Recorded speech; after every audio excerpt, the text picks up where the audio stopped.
Hey everyone, Mango7Roll here. How we doing today? Welcome to another episode of Epic 7.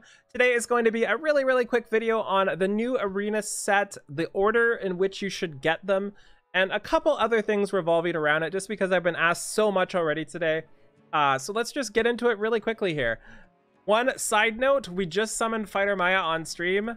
Happiest day ever. I am so stoked for it. I was so wanting her, and she's my next 6-star, and I did 6-star Tenebria as well.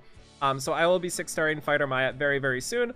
Those of you who don't know, her VA is Sumali Montano, who voices Araminta as well, and she is just precious in all of the things she ever does. So really excited for that, and I can't wait to get into it. So let's get into the PvP gear first, which is why you're here.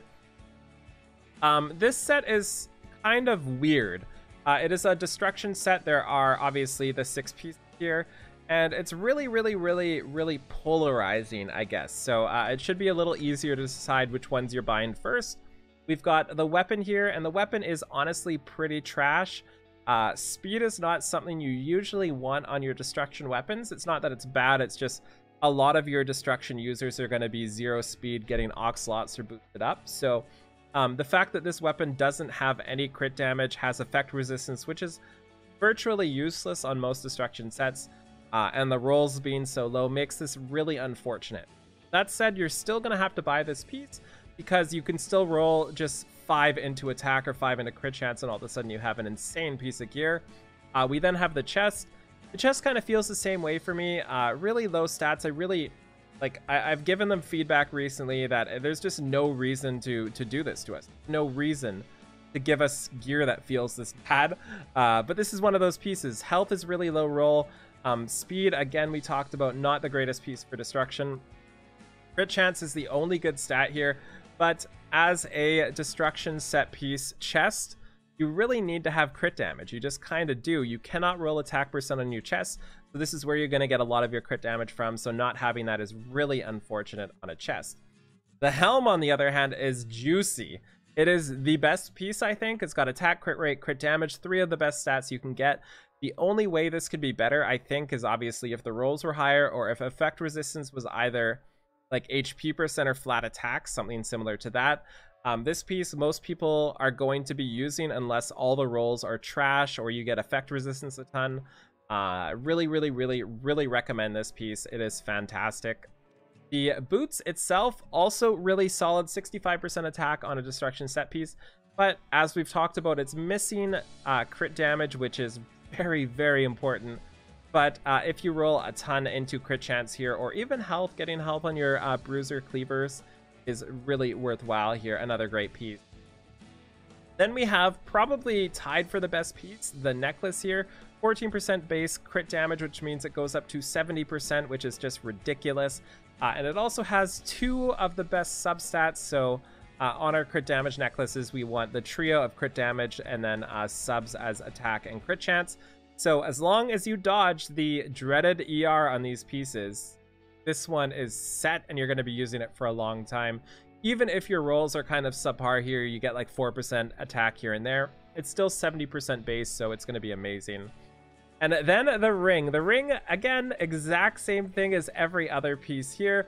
We've got defense, speed, crit chance, and ER. You're missing the crit damage like you always are, but again, it's 65% attack, and you can get some monstrous rolls on these.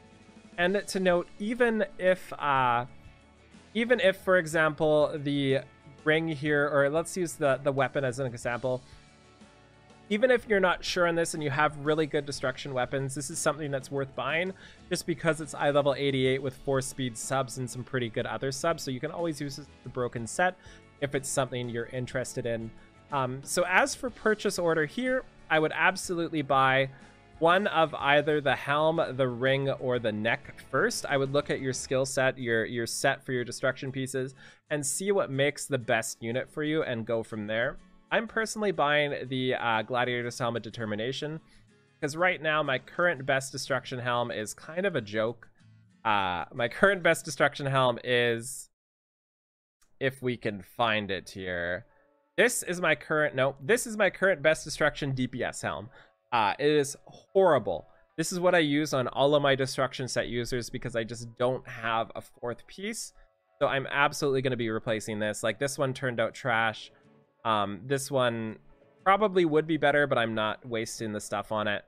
And this one, same with that. I just don't need the crit chance. I need crit damage and attack percent. So feels kind of bad there. So that's what I'm buying first. I think most people should probably pick up the necklace or the ring first, depending on which one you need to get your set going, because that's what's going to kind of enable you to have that monstrous damage.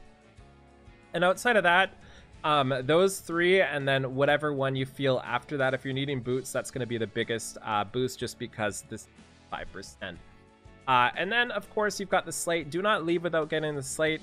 I would probably buy the slate before some of the other pieces of gear, just to make sure you're going to get it, assuming you're one of the people that don't PvP too much and you're kind of worried. But if you're like me and you use all your stuff and you're not worried at all, I'm going to buy my slate last. And I will be buying all the pieces of gear first. So that's it today. That's all we're going to talk about. I just wanted to make sure I said a little bit about the pieces of gear here, because I was asked about it a ton. We'll be getting the powder shop change very soon as well.